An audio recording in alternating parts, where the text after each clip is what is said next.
Quick note about the recent western United States earthquakes. Taking the fault lines at the far west coast out of the equation, we find the 6.5 in Idaho was definitively the largest intraplate rumble in the entire region over the last 20 years. In fact, two of the top four events since the year 2000 have been in the last 15 days, since Utah shook, you might remember, in March.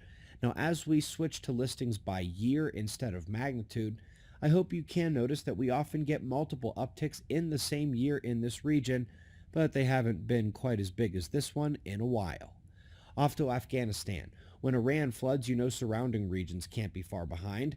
The photos of people lined up to receive something is rough, especially when you see how quickly and totally the floods came to receive all they had.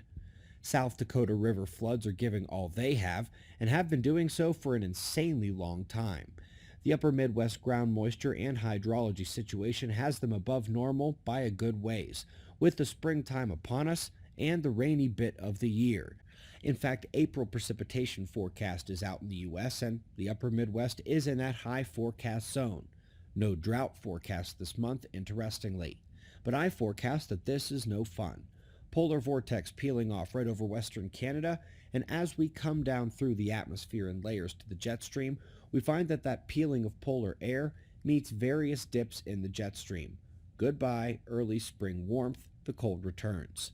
Fascinating story here on a 25,000-year-old structure that was built using mammoth bones. Now here's the thing. The mammoth houses in the region are perplexing because this region was darn close to ice all the time during the last glaciation.